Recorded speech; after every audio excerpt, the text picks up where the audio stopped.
여침 우리에게 주시는 하나님의 말씀, 구약성경 하박국서 3장 16절부터 19절까지의 말씀입니다. 같이 읽겠습니다. 내가 들었으므로 내 창자가 흔들렸고 그 목소리로 말미암아 내 입술이 떨렸도다. 무리가 우리를 치러 올라오는 환날 날을 내가 기다림으로 썩이는 것이 내 뼈에 들어왔으며 내 몸은 내 처소에서 떨리는도다. 비록 무화과 나무가 무성하지 못하며 포도나무에 열매가 없으며 감람나무에 소출이 없으며 밭에 먹을 것이 없으며 우리의 양이 없으며 외양간에 소가 없을지라도 나는 여호와로 말미암아 즐거워하며 나의 구원의 하나님으로 말미암아 기뻐하리로다. 주 여호와는 나의 힘이시라. 나의 발을 사슴과 같게 하사 나를 나의 높은 곳으로 다니게 하시리로다. 이 노래는 지휘하는 사람을 위하여 내 수금에 맞춘 것이니라. 아멘. 특별 새벽 기도의 셋째 날, 이 새벽에 함께 모인 귀한 성도 여러분들을 축복합니다. 그리고 영상으로 접속하여 함께 말씀을 나누는 교회 성도들도 축복합니다. 3일째 되면 매우 힘들고 하겠습니다만은 오늘까지 함께하는 귀한 성도 여러분 감사하고 또 나머지 날들도 최선을 다하여서 함께 참여하여서 말씀의 능력과 기도의 힘을 경험하는 귀한 새벽 기도의 시간이 되기를 간절히 바랍니다. 노르웨이에 한 전설이 있습니다. 기쁜 마을의 전설, 이렇게 말할 수 있는데요. 아주 옛날에 사탄이 이 지구에 내려와서 노르웨이에다가 커다란 창고를 두었는데, 그 창고에는 미움의 씨앗, 슬픔의 씨앗, 그리고 눈물의 씨앗, 이런 것을 가득히 저장해 두었다고 합니다. 이 씨앗들을 세상에 뿌리면 그 씨앗을 받는 세상의 모든 사람들이 다 싹이 나서 슬퍼하고 눈물 흘리고 미워하고 하는데, 그 씨를 아무리 뿌려도 한 마을에서는 도무지 그 씨앗의 효력이 나타나지 않는 것입니다. 다른 마을에서는 미움의, 슬픔의, 눈물의 씨앗이 왕성하게 자라나서 다 통곡하고 싸우고 함에도 불구하고 한 마을에서는 전혀 그러한 일들이 생겨나지 않는 것이었습니다. 그 동네의 이름은 기쁜 마을이라고 하는 동네였는데, 어떠한 슬픈 상황과 절망적인 처지에서도 그들은 원망하거나 불평하거나 싸우거나 미워하거나 다투거나 하지 아니하였고, 언제라도 감사하였기에, 감사함이 가득한 그 마을에는 그 사탄의 씨앗이 자라나지 못하였습니다. 이 기쁜 마을의 전설을 통하여서 노르웨이에는 이러한 속담이 있다고 합니다. 감사하는 마음에는 사탄이 씨를 뿌릴 수 없다. 그러한 속담이 생겨났다라고 하는 것이죠. 금년 맥주 감사절을 맞이하면서 우리들이 어떠한 형편과 어떠한 처지에 있다 할지라도 절대적인 또 어떤 조건 없는 감사를 하나님께 드림으로 말미암아서 감사하는 자에게 부어주시는 하나님의 은혜와 은총을 충만히 경험하는 절기가 되고 또한 성도들의 삶이 되기를 주의 이름으로 축원합니다. 감사는 하나님께 드릴 최고의 예물입니다. 오늘 말씀의 제목은 이렇습니다. 감사는 하나님께 드릴 최고의 예물입니다.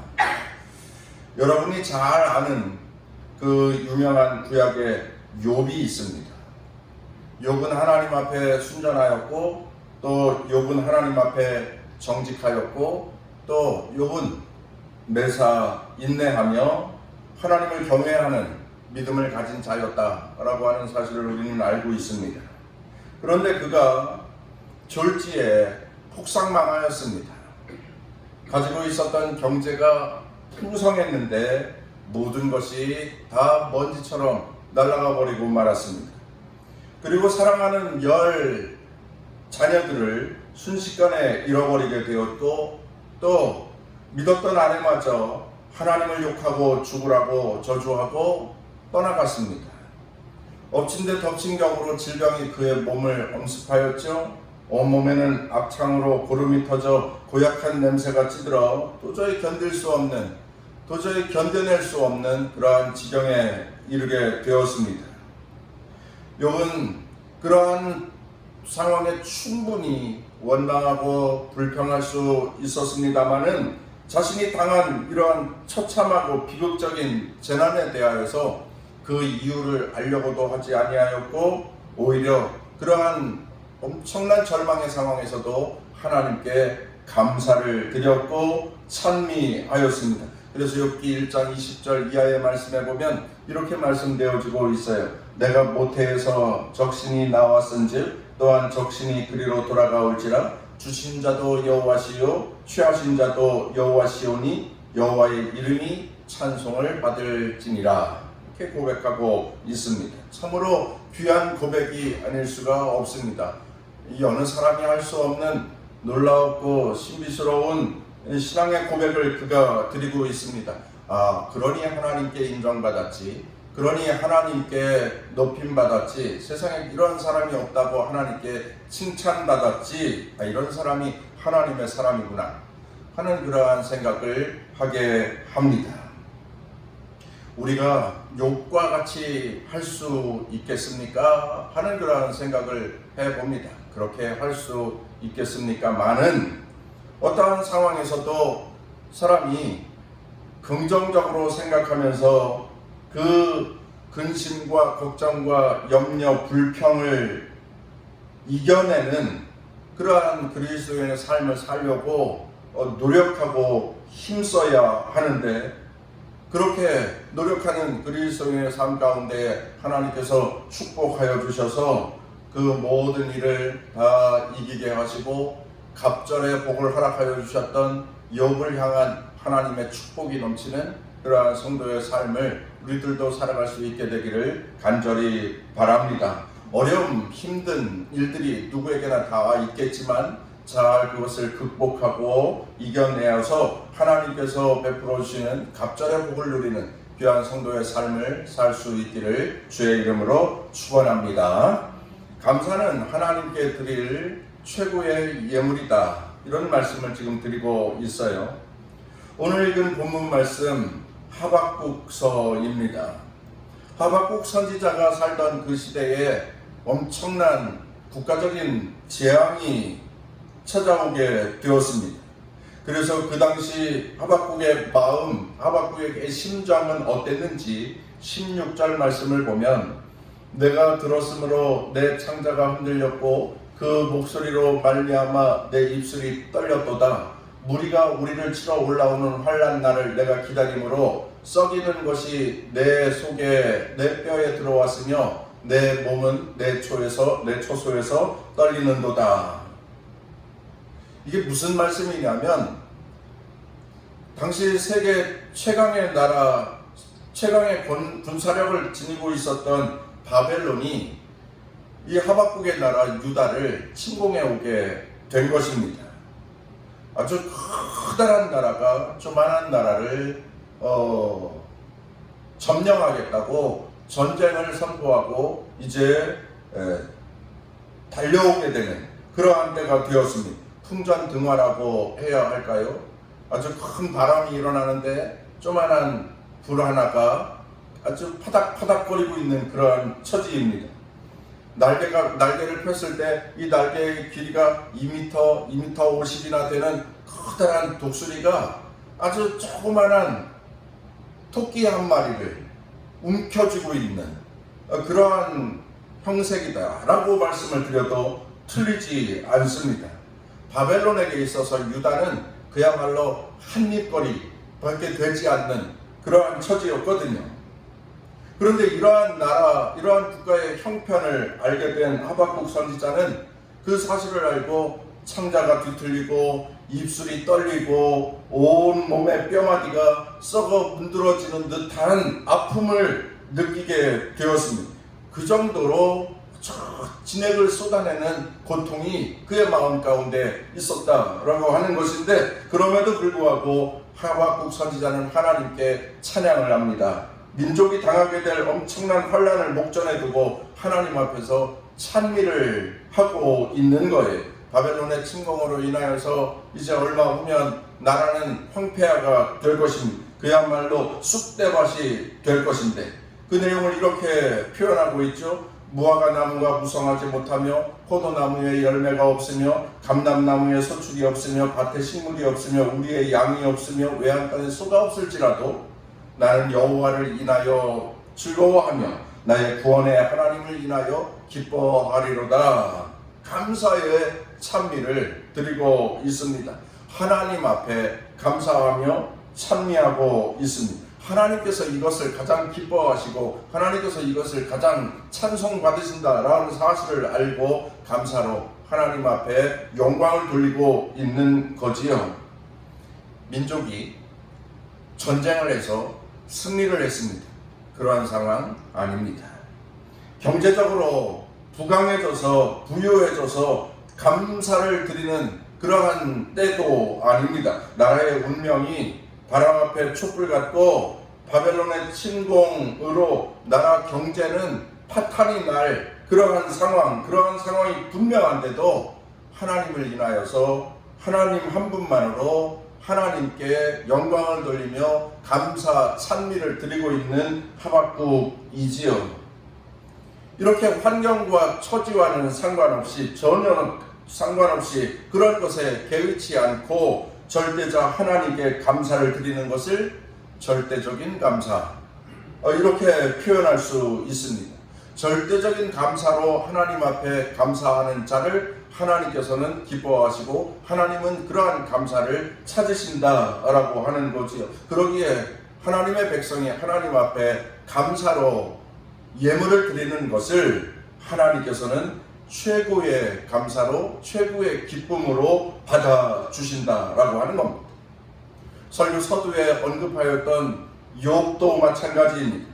하루아침에 가정 경제가 파탄이 나고 또 모든 가정이 풍비박산이 난 그러한 상황임에도 불구하고 하나님 앞에 그래요, 주신 자도 하나님이시지요, 취하신 자도 하나님이십니다. 이러한 모든 일을 통하여서 하나님의 이름만 영광 받으시기를 원합니다. 이렇게 감사의 찬미를 드릴 수 있었던 것이 하나님 앞에 절대적인 감사를 드린 것이고, 그것을 기뻐 받으시는 하나님이신 줄 알고 이렇게 힘든 상황에서도 하나님 앞에 감사의 예물을 드리고 있었던 것입니다. 바울 사도는 말하죠. 범사에 감사하라. 이는 너희를 향하신 하나님의 뜻이니라. 절대자 앞에 범사라고 하는 말은 어떠한 상황에서도 어떠한 형편과 처지에서도 절대적으로 하나님 앞에 감사하는 것, 그것이 하나님이 기뻐하시는 뜻, 하나님이 영광 받으시는 것이다. 이렇게 말씀하고 있습니다. 노만 빈센트 필 목사님에게 한 중년의 신사가 찾아왔습니다. 그리고 이렇게 말합니다. 목사님, 평생 밤낮 없이 열심히 일했는데 그동안 이뤄놓은 저의 모든 것이 한순간에 물거품이 되어져 버리고 말았습니다. 망했습니다. 그래서 저는 이제 절망스럽습니다. 저 어떻게 살아가야 할지 모르겠습니다. 이러한 신사에게 필 목사님이 하얀 종이 한 장을 내밀어 조용히 그에게 묻습니다. 모든 것을 잃어버리셨다고요? 그럼 이 종이에 우리 한번 남아있는 것을 한번 적어보도록 하겠습니다. 하면서 아내는 있습니까? 그러자 예, 집에 아내가 있습니다. 어려운 가운데서도 묵묵히 뒷바라지한 아주 선한 아내가 있습니다. 필 목사님이 종이에다가 적습니다. 선한 아내. 또 묻습니다. 자녀들은 있습니까? 예, 착하게 잘 자란 새아이가 있습니다. 필 목사님은 적습니다. 착하고 귀여운 새아이. 또 묻습니다. 친구는 있습니까? 그러자 대답하지요. 남들이 부러워할 만한 헌신적인 좋은 친구 몇이 있습니다. 필 목사님은 종이에 이렇게 적습니다. 헌신적인 친구들. 또 묻습니다. 당신의 건강은 어떻습니까? 그래서 이렇게 대답하죠. 예, 많은 고민도 있었고 걱정도 있었는데 건강 하나만은 그래도 하나님이 주신 복인지 자신 있습니다. 그러자 필 목사님이 자신 있는 건강 이렇게 적었습니다. 필 목사님이 이렇게 하나 또 하나 적어가는 그 모습을 물끄러미 지켜보고 있던 신사가 갑자기 그 종이를 움켜쥐면서 이렇게 말합니다. 목사님, 제가 모든 것을 다 잃은 줄 알았는데 모든 것이 다 내게서 떠나서 절망적인 상황인 줄 알았는데 아직도 제게 이런저런 귀한 것들이 많이 남아 있었네요. 다시 일어서 보겠습니다. 다시 일어설 수 있을 것 같습니다. 그렇게 고백을 했다라고 하는 일화입니다. 지금 가진 게 아무것도 없다고 생각된다면 여러분들도 하얀 종이를 하나 꺼내서 스스로 묻고 스스로 대답하며 적어보시기를 바랍니다. 아마 여러분들의 생각보다는 더 많은 것들이 내게 있다라고 하는 것을 발견하게 될 것입니다. 필 목사님을 만나러 왔던 이 중년의 신사는 아내도 도망가지 아니하였고 자녀들도 잘 크고 있었고 좋은 친구들도 있었고 자신 있는 건강까지 있었습니다. 경제 파탄은 그만두고라도 아내는 하나님을 저주하고 도망해버렸고 자식들은 순식간에 몰사당하였고 게다가 자신의 몸에서 악창에 나서 그 고통을 감내해야만 했던 그러한 지경에 있었던 욥과는 비교도 되지 않는 것이지 않습니까? 그럼에도 불구하고 욥은 절대자 하나님께 절대적인 감사를 드리고 있습니다. 하나님 앞에 드릴 가장 큰 예물이 감사인 것을 알고 하나님 앞에 감사하며 찬송하는 욥이었지 않습니까? 하박국 선지자도 마찬가지이고요. 바벨론의 침략으로 성한나무 한 그루 없이 나라가 영토가 초토화되고 그나마 남아있는 나무일지라도 건져낼 열매 하나도 없고 밭은 온통 쑥대밭이 되어 거둘 것도 없고 짐승들도 다 약탈당하여서 텅 빈 외양간을 보면서 망연자실할 수밖에 없는 그러한 상황임에도 불구하고 하나님께 감사의 찬송을 올리고 있잖아요. 이분 한 분 때문에 다른 조건은 다 없을지라도 이분 한 분 때문에 하나님 한 분 때문에 나는 감사하겠노라. 그래서 오늘 읽은 말씀 18절에 이렇게 말씀하죠. 나는 여호와로 말미암아 즐거워하며 나의 구원의 하나님으로 말미암아 기뻐하리로다. 하나님 한 분만으로 인하여서 하나님 때문에 다른 조건은 필요 없습니다. 하나님만 나와 함께 하시면 그것이 나의 삶의 찬송의 이유입니다. 감사의 조건입니다. 사랑하는 성도 여러분, 세상에서 가장 어려운 수학이 뭔지 아십니까? 수학. 세상에서 가장 어려운 수학 문제는 내가 받은 은혜를 계산하는 것이라고 합니다. 내가 하나님으로부터 받은 은혜를 계산하는 것, 그것이 가장 어려운 수학 문제다라고 하는 거예요. 내가 받은 구원의 은혜를 값으로 측량할 수 있을까요? 나를 구원하여 주시고 날마다 나의 삶에 이 모양 저 모양으로 함께 하시며 도와주시고 동행하시는 그 하나님의 사랑과 은혜를 어떻게 값으로 숫자로 계산해낼 수가 있겠습니까? 하나님께서 가장 기뻐하시는 것은, 또한 하나님께서 가장 크게 영광 받으시고 하나님이 가장 소원하시는 바는 우리가 하나님으로부터 받은 그 은혜를 하나하나 깨닫게 되고 감사하는 마음으로 하나님 앞에 예배하는 것, 우리가 드리는 감사를 하나님은 가장 큰 예물로 받아주신다라고 하는 사실이지요. 하나님 앞에 나아갈 때 우리가 드릴 가장 큰 예물은 감사입니다. 시편 95편 2절 말씀, 우리가 감사함으로 그 앞에 나아가며 시를 지어 즐거이 그를 노래하자. 하나님 앞에 나아갈 때 감사함으로 그 앞에 나아가자.